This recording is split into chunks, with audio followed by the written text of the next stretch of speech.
Good morning, everyone, and welcome to What's the Deal with Adam and Neil. I'm Adam. I'm Neil. And we got a great show for you this morning. It's Monday morning. It's a little rainy outside. Drizzly, I'd say. Yeah, what'd you think of that? Did you like the rain? I don't mind it. Share with everyone, Yeah. what are the benefits of the rain? Benefits of the rain. All right. It waters your vegetable plants, which I have some lettuce and onions in the ground. So Do you? they're Hey, being good job. nourished right now. All right, yeah. It provides, during this specific season of quarantine, an excuse to say, hey, I'm just going to sleep a little bit. True. You know, because if I get up, I'm not listening to the birds chirp and watching the sunrise. I'm just, you know, it's just drizzly. You can maximize the lazy factor on a rainy, drizzly day. Yeah. And I love coffee, so it gives me an excuse to hammer into my coffee. Something about rain and coffee. Yeah. When I was in Seattle years ago, we were over there just for a brief stint, and people drank coffee everywhere. And they have those little coffee shacks, kind of like the one that's at Food Line, but there's one of those everywhere in like the Seattle and Washington area that we were down near Tacoma and everything. Yeah. And I just wanted to drink it because it was like this outside, and I thought, I want coffee. Yeah. And I started paying $5 like each morning for a mocha. Nice. I'm like, what am I doing? You kind of understand why the hipster culture flourished in Seattle, because it's just like drizzly all the time. Hipsters love coffee, and it was like breeding grounds. It's like, you know, areas that are like really damp and moist and dark, like it just naturally grows mushrooms, right? Because it's a breeding ground for mushrooms. Yes. So Seattle is a breeding grounds for hipsters. Yes. Seattle has the hipster mushrooms. Yeah. Yes. Nice. And they also, well, never mind. So yes, those are good things that rain does. So yeah, today's one of those kinds of days. Enjoy that today. Rainy. Have some fun. Just getting some extra sleep in and relaxing a little bit Monday. Yeah. I think the kids, I don't really know kids' schedules, sorry, but I'm pretty sure spring break is over now. I don't know how that was calculated for everybody because they were home anyway. I assume as much as possible people try to take off from school or something. Yeah. What? I almost sneezed. Oh, I was trying to hold. Worst? I'm trying to hold it in. It's like, what is happening? Like that's been happening more on the show. Like, try not to do that on the microphone. But I held it. Yeah, well done. I just made a face. But yeah, I think school started back up. So maybe, that's tough. Everyone's kind of locked back in on a rainy day. But maybe that's good, because if it was sunny, kids would say, I want to go play outside. Yeah, that's true. So I don't know. They're like, Mom, Dad, I don't want to play video games today. I want to go outside. Yeah. I want to. Yeah. Can I mow the grass for you, I want Dad? to avoid my electronics. Can I go get the trash from the sidewalk? You're gonna be volunteering for everything. Yeah. So people with kids in public school, are they doing stuff now? How does that work? I don't even know. I believe they're all learning Latin. Oh, nice. And That's they get to choose their own electives, from milking a cow to building a she shed to what else? Making mochas. Lemon meringue pie and mochas. Nice. I have no idea. Nice. Well, it's good to know regarding the elective stuff, but as much as possible, classes are continuing, like as in trying to learn content. I've seen mixed things online, although I can speak even more to that in a moment because I don't have the internet for a while. I actually haven't checked in recently, which has been so refreshing. Yeah. But it seems like some people are saying, hey, when you're homeschooled, you actually learn more. Yeah. And others are saying, because we're homeschooled, now we have a generation of like setting everyone back 6 months or more. You know? And it probably depends on the student, probably depends on the home, but when you have these blanket statements posted, I look and it just like, it's a mess. Yeah. It's, it is. That's why you just do your thing and turn off the internet. I know. I feel most empathetic for all those baseball players because that's what I played in addition to fall football, but we haven't got there yet. So this is prime baseball season. Yeah, sure. Standing out in the field, green grass, leather glove, something about the crack of the bat and all that stuff. None of that. Yeah. That's sad. I know. But what do you do? Wait till next season? Yeah, I mean, if people are like major sports fanatics, they're just watching reruns. Yeah. Yeah. I'm wondering what it's going to do to the football season. Like, are we going to have football? Are we not? Is it going to be worse because they didn't practice all summer? I don't know.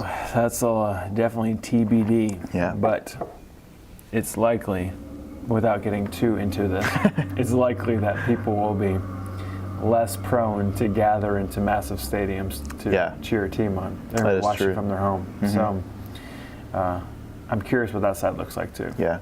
So. One thing's for sure. What's that? Tom Brady will not be playing for the Patriots. Ironically, he may not be playing for the Bucks if they don't get to play.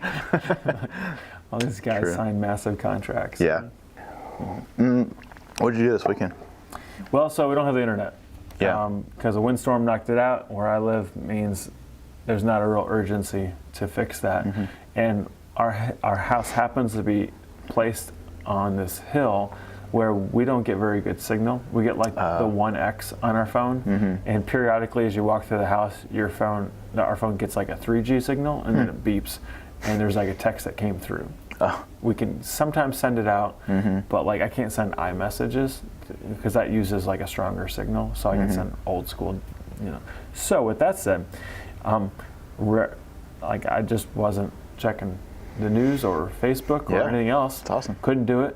Couldn't watch anything on Netflix or Amazon Prime or anything like that. Wow. So I busted this guy out. Nice. And I had some old novels on here that I wanted to read that I had downloaded before my own Little House on the Prairie situation over the weekend, which is still continuing, by the way.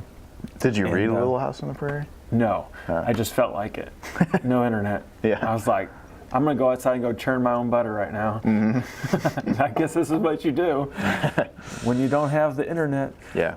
Can't buy stuff on Amazon. That's true. So anyway, so I don't know if you know this, but Kindle, do you have Amazon Prime? Yeah. Yeah, so Prime members get access to a library, and so it's free books, and you can have up to 10 on your devices at one time, which is like, that's plenty. How many do you need unless you're going to go on an epic vacation? But even then, with Wi-Fi, you just exchange it. So I've been using those books a lot, and they have different genres, and so I've been reading different novels that are in, like rather than buying them for $5 to $10 or so. Usually, I just like to read. So anyway, so I picked up this novel, and this one, I don't even remember the name. I don't remember names quickly on these books because when they're on the Kindle, I'm not looking at the cover, I would. But it's called White Rose, Black Forest. Dun dun dun. A romance novel. Yeah, right. No, it's not quite. But it's good. It takes place in World War II, and it's cool. It's a pretty. I don't want to give too much away, but I enjoyed it. Is it like a true story? Or? No, but it integrates, and I like these fictional stories that integrate history. It relates to the Nazis and Allied forces, and just like all that's occurring. And so, what's fun is it weaves it all in a way that is, I mean, it's not. If it is, they didn't say, but no, it's not a true story. But like there are parts of it that are intense, and they put you in the shoes of characters who would have lived through something of similar quality. So, ironically, this is actually really funny to share. I like our show because we don't prepare, like we don't script any of this. Yeah. So it's fun to just share stuff. So, in the book, there are times when the lady in the book, she has to go to the store and she has like her ration coupons, and so she can only get so much. Yeah. And then she's also stuck in this cabin and they're snowed in and they can't get out. Well, at home over the weekend, I was like, well, I don't have internet. I feel like I'm stuck in here. Like I'm electronically stuck in my cabin. So we live in like a little cabin looking house anyway. And then we go to the store, and half the stuff is there that you need, and half of it's not. And I was like, man, I feel like I'm in the store. I mean, not really, book, but it was eerie how much there was, in a way that was not true at all 6 weeks ago, that there are actual similarities, shadows of a similarity. Yeah, I mean, I can't even at all compare my situation to Germany, World War II. Yeah, that's an insult to everyone. Yeah. But there's still like a little bits of it, and I was like, that is ironic. So anyway, so I read that. That's cool. That's a really small Kindle. Yeah, you think so? I thought this is the normal size. Oh, really? I like this kind. This is the, so it's not backlit, but what's nice is that the paper, or pseudo paper, is on the screen, but it looks kind of like paper. So it doesn't hurt your eyes if you're reading it. Yeah. Yeah. I got this a long time ago. It's touchscreen and stuff. Yeah, it's pretty nice. Yeah. And they're really cheap now. It's almost like the size of your phone now.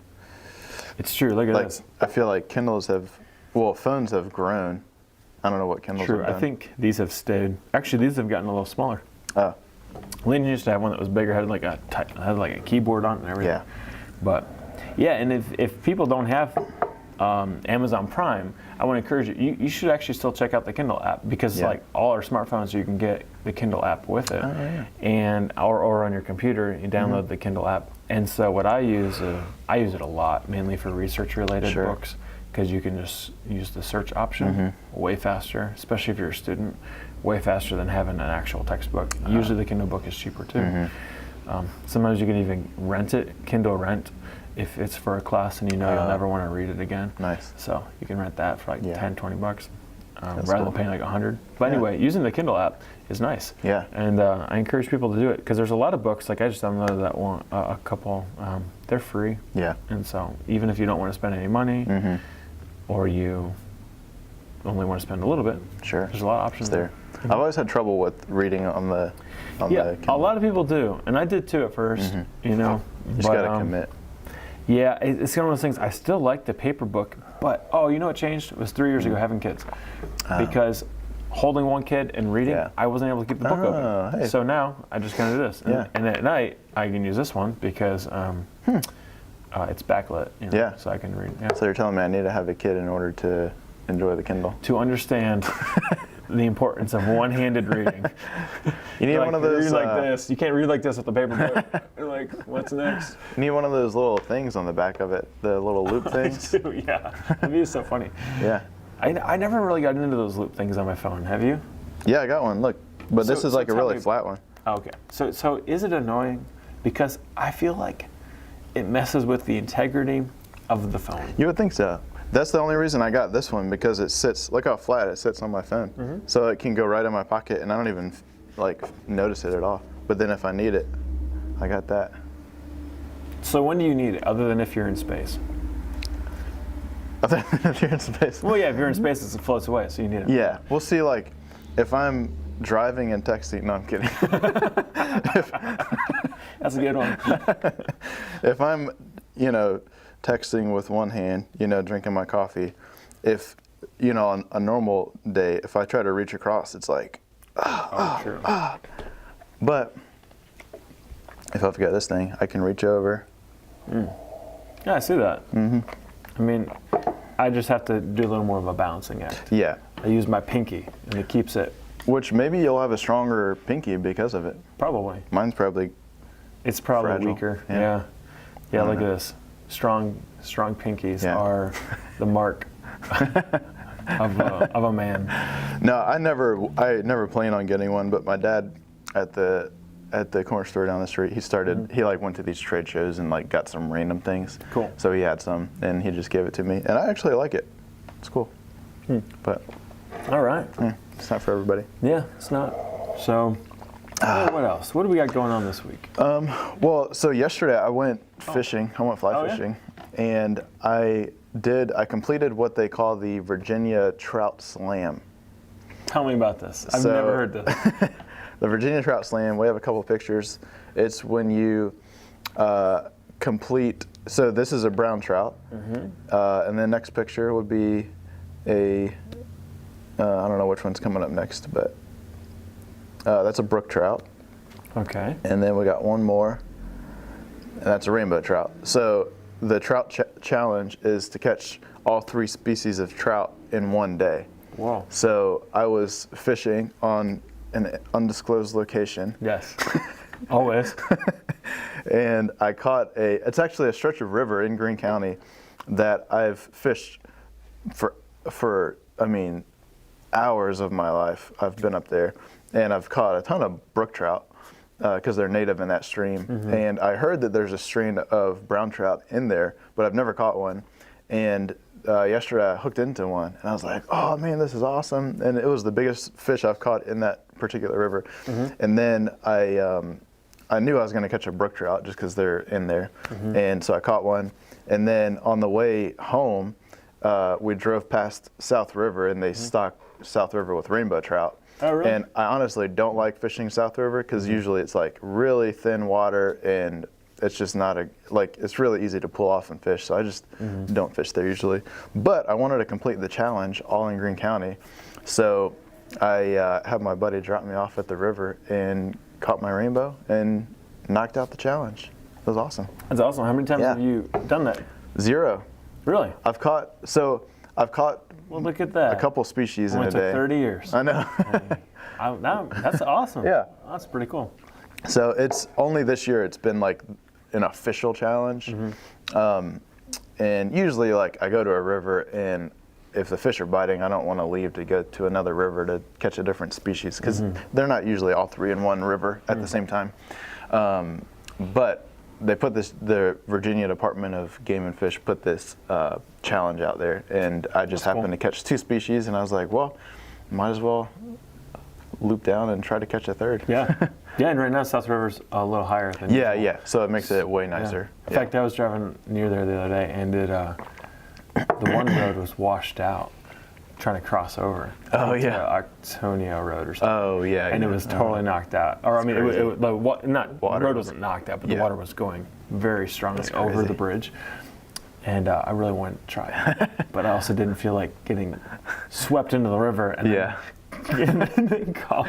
having to call all these guys and get me out. I'm like, oh my goodness. Man. What were you doing? I'm like, just trying to be cool. I'm getting kind of like, I'm going a little bonkers in lockdown right now. Just trying to be a pastronaut. Yes. Yeah. I was like, if I can't cross this bridge, how can I go to Mars? So, yeah. Well, awesome you did that. I wonder if they have like a trophy challenge like that with hunting. Like if you shoot a deer, and a bear and a wolf. That would be hard because there's no wolves in Virginia.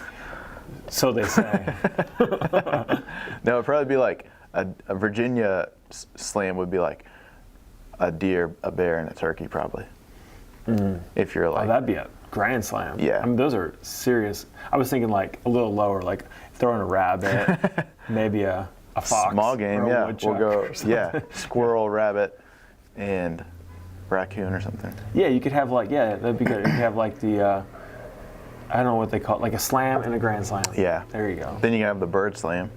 You can do like a woodcock and a grouse and a dove. Yeah. At first I was thinking things like, all the birds that I have out on my house, I don't want to shoot. A bluebird and I was like, a bald eagle. And a cardinal, like, you can't do that. Oh, man. So that would be funny. I forgot about the other options. Yeah, man, that's cool. Yeah, it was a cool weekend. Yeah. Fishing. Yeah. And so fly fishing, and like, did you have a different fly to catch those different types of trout, or did you end up using the same one? I actually unintentionally caught all 3 on a different fly. So I caught the brook trout on a dry fly. Honestly, I was trying to catch a smaller brook trout because they're really pretty easy to catch. So you put on a dry fly, and I mean, it jumped. But I ended up catching a pretty nice one for that stream.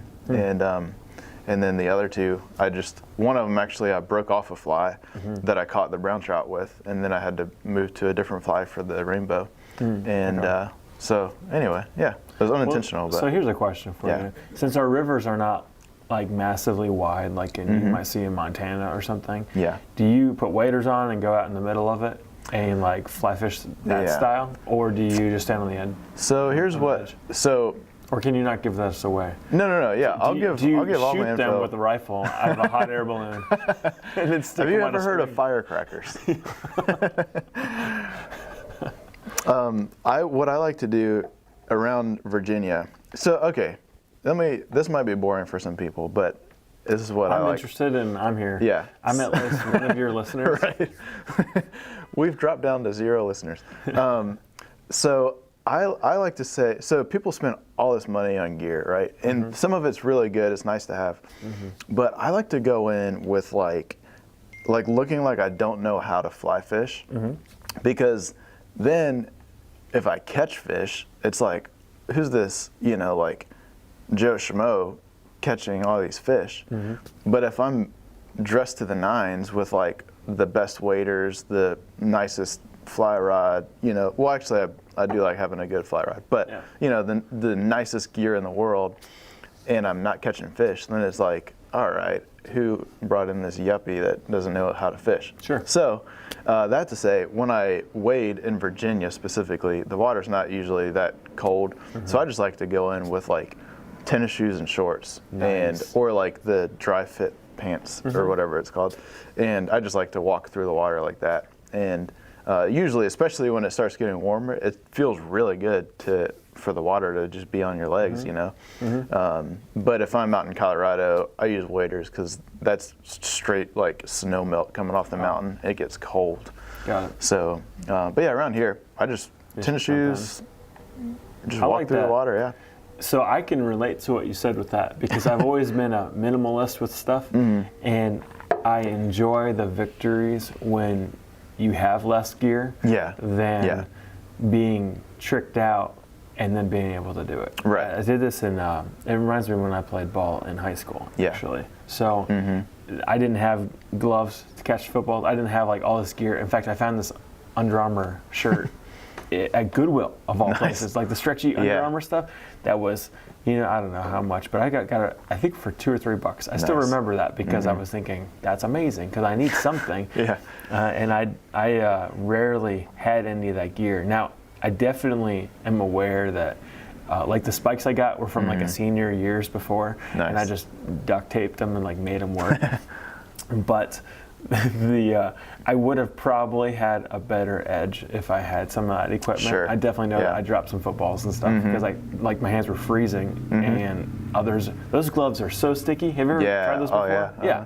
Like you can like use your one finger and catch you catch a the football thing. like this. Yeah, exactly. Yeah. So anyway, I had to like try, but I always enjoyed it because when I was able to do what needed to be done, I man, look at this guy. Yeah. Like this country guy just shows up and just he doesn't have all that. Right. He doesn't look like he's sponsored. So He came straight out of that mountain cabin up there. Yeah. Who is this guy? So I did always enjoy that, despite the fact that in hindsight, I'm like, oh yeah, probably. That's why they were. Maybe I would, but it's one of those things like I think like good talent. Like I never was that high tier of professional grade young athlete. Because if I was, you don't need all this stuff, and you're still good. Exactly. Like everyone knows that. You can just tell. The gear doesn't make you good. No. It's the practice, skill level. I mean, all that stuff. Yeah. So I didn't have it to the degree that it would have like made a difference with recruiting or anything. Right. It just would have made it more fun. Yeah. We might have won one or two more games. That's true. Maybe, but maybe. Yeah. No, it's like when you're like I always think of like skiing and snowboarding. Like you see these guys that are like dressed up in like Burton everything, the like newest pattern of the year, and they're on their butt like all day. Yep. And then you got like Joe Schmo with shorts and a t-shirt out there just like flipping around going crazy. So it's just funny. I would prefer to be the guy that's dressed down doing really well than dressed up and falling around. Yeah, me too. I feel like it's easier though in things that I'm more familiar with or good at or even an That's why you don't wear the priest collar. Yeah, man. I don't need a Actually, I don't want to say I want to, but sometimes I do think it would come in handy. When I go to the hospital and visit people, and like I don't necessarily wear a hoodie, although I think there have been times because I'm just happen to be down there and find out you got to stop in real quick. But there are times where, like, you go out and you're like, yeah, I'm their pastor. This actually happened years ago in a case, and the lady gave me so much grief about it. And I was like, they look you up and down. You?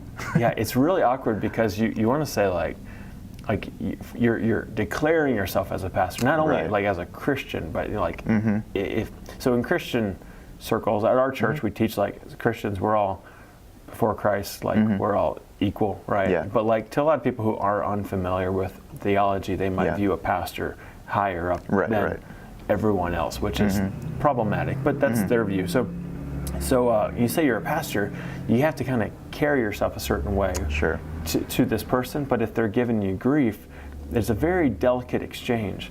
And I have always deferred to like meekness in those conversations, except for once, which was a major emergency. I still don't know how I feel as I think back on it, but I don't know if I would have done it differently. But I was like, it was, because the hospital's like open 24/7, except in the middle of the night, you have to go through certain doors to get in and stuff. And so this was one of those late nights, and that conversation, she just did not think I needed to be where I needed to be. I was like, I got somebody here, you know. This is what I'm picturing right now. You're at the front desk and you're talking, you're like, I need to get back here. And she's like, I'm sorry, you're not a pastor. I can see the way you're dressed. And then you go, what is that? And then she looks, spin move, punch the button, bust through the door, and you're in. Ironically, it was similar. That's really funny. So, yes, there was an exchange that occurred, and then I was like, I'm just gonna go through the other door. So I walk out and went upstairs. Nice. See ya. Oh man, there needs to be like an undercover pastor badge, like how police have. So years ago, Jason actually made them for us. I should show, I don't have it on me. It's That's in awesome. my wall. It's this ID badge. We just threw on a whole bunch of little like barcodes and little things to make it look official. Thinking like, because when we go to the prisons and visit, that one was a little more like, you're a pastor. Do you have any identification? I'm thinking, I'm a part of a non-denominational church, but on top of that, even if I wasn't, like, unless I'm wearing a collar, we don't have a ID thing that says I'm a pastor. Yeah. So anyway, we made them, and it's really fun. I have only needed to use it once, and that I didn't actually need to, but I just hadn't used it for years, and I thought, yeah, it's a good chance. I was like, I'm a pastor. And it felt not pretentious, but it felt way unnecessary. Man. I was like, the little flip down thing. Yeah, and I'm like, I'm never using that again unless I'm asked. That was weird. I'm like, never seen that. And I'm like, I've never used that. Let's just forget this happened. I need to be on this crime scene. I'm a pastor. Oh yeah, we should use it. Oh man, that'd be funny. Show up somewhere, I'm a pastor. Don't ask questions. Like what they do in the movies, they're like, yeah, Frank sent me here, right? Who? Go look for him. Yeah, he's over there. Yeah. I don't have time to talk about it. Yeah. See, that works in movies. I'm pretty sure that doesn't actually work in real life. Maybe we should try because, I mean, people aren't that dumb. Yeah, that's true. You know, there's a lot of actual protocol you got to follow, unless you had forged, I don't know, like a badge or something. But like my own made-up pastor badge, or it's not a badge, it's just a little card. Oh yeah. But it's got a bunch of fun things. Like, hey, if we're gonna make it look kind of official. I wish we had it. We could have shown it on the screen, but then we don't want people copying it. That's true. Yeah, we could have it. I don't think we ever did this, but I'm pretty sure the discussion, and maybe I didn't send it to Jason, but the discussion in my head was like to make it like some kind of thing where like if you turn it a certain way, it looks different, or like it's has a heat imprint thing. Like just make it look like a license, but just anyway. That's funny. So we have one of those. Yeah, that's cool. I'm only gonna really need it in very rare occasions. That's true. Yeah. Hey, if you guys have an emergency that you need us to pasteurize, I'll bring my badge to get in. My made-up badge. What organization are you with? Legacy Church. Okay. Oh man. Yeah. It's one of those things where, like, if there's an actual emergency and I'm like the pastor of this person, I get to see them. Like, it's never been an issue. Sure. especially locally. I'm like, yeah, you're the best. I mean, we know this. Right. It's more common now, but yeah, years ago, I'm like, who are you? What's Legacy Church? Who are you? I don't know. Oh man. Yeah. Well, to wrap up on like a serious note. Yes. I was thinking yesterday, I was watching Michael Benz preach, and I was just thinking about how cool it was that our church is a church that multiplies leaders. It's been awesome to watch Michael on his journey to become just a strong leader in faith, and I love that we're a church that says we're not gonna, because one day maybe we send Michael out to start a church or to do something, and I love that we're a church that doesn't try to hold on to everybody, but we say, hey, let's identify your calling and figure out where you belong, Sure. And I just love that. It's cool. Yeah, I'll tell you, that's a real challenge in two ways. Yeah. It's a challenge because it's always fun to create a dream team. Yeah. And hoard those skills and passions and abilities and callings and work together to accomplish some organizational goal. But the Lord often sends those folks and kind of keeps us in a continuous state of dependence on Him and not on our own gifts and stuff. So that kind of reliance is challenging in that way to willingly send. So, but you got to stay sensitive to that. Right. The other side is probably steps before that, and that is there's a common practice in our faith where people will they'll hold a prejudice against somebody or think that somebody else is capped in their abilities based on their past or based on their skills in a way that is really unfair. And I think about Jesus with the disciples and how he got this ragtag group. He didn't go down to the temple and get the 12 leading young scholars in Judaism or something. Sure, yeah. He didn't get Paul during that time. Paul would have been around the same age, maybe older, I think. But he didn't grab that guy. Yeah. He grabbed a couple fishermen and all stuff. And that shows us a lot of how God will He'll just take us where we are, and then He starts to mold us and make us into what He wants us to be. We don't need to look at each other with a man-made lens of success and potential. Kind of actually that happens in 1 Samuel when they're picking David to be king or to be anointed, and Samuel tells Jesse, David's dad, man looks at the outward, but the Lord looks at the heart. And so that principle is so true. But we can talk about that principle. We can teach that to our kids, but then we point fingers left and right. Out of, I don't know what it is, jealousy or out of, no, that's actually a big one. But out of fear, and different reasons. But the enemy will get you if you're not open-handed with one another and what he wants to do, especially in our church. And also if you're trying to hold people back in ways that are unfair and not necessary. But those things come to mind, not necessarily related to Michael, but in general. Right. Just I mean, you see it in almost. In a lot of churches, you see it. It's really common. And it's just one of our weaknesses. I think brokenness like that is one thing that makes when you admit it and you're humble about it, then you just bring it before the Lord and you ask Him to strengthen you and to work through that natural tendency to either keep people or to look down at people.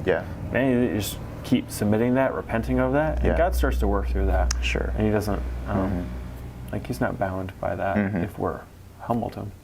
I could talk about this all day. We should have started with this. I like this. But that's cool. No, it just kind of popped into my head yesterday when I was watching. Not only is God allowing us to see some really amazing leaders come through our doors and really be trained kind of from the beginnings of their faith to maturity, but to also see people. And I think it's gonna. The deeper into this church plant that we get, the more we'll see people deployed into leadership positions in different areas. So it's cool. I agree. it's fun. It's a fun journey to be on, to be able to see people grow in their faith and take it seriously. And I think everyone has that fork in the road moment where they're like, I'm all in with Jesus, or I'm still struggling to be all in. Yeah. And as long as you're struggling, you're gonna fight the Spirit who's alive at work within you, and He wants to work through you, and you'll just push against that in your flesh. But when you can finally say, like, you know, I'm all, hey, it's a mighty step. I don't know if I'll bring it up in like upcoming sermon or not. I was going to do it a couple weeks ago, but I chose not to at the end. But what happened for me that was so life changing, and I think it's because I think money a lot. Like if in another life I'd be a banker or something. And so when I was a kid, we had a speaker at a camp one time. He gave us all these copies of like a blank check, and he basically told us to write our name in it as like the amount that would be given or something. I don't really exactly remember, but like we were giving the Lord like our whole life, and like using as like Lord, here's like a blank check to you. Like it's just, maybe we signed it or something. I don't remember, but it was this visualization for me. I've since I remember coming across that years ago, and I threw it out.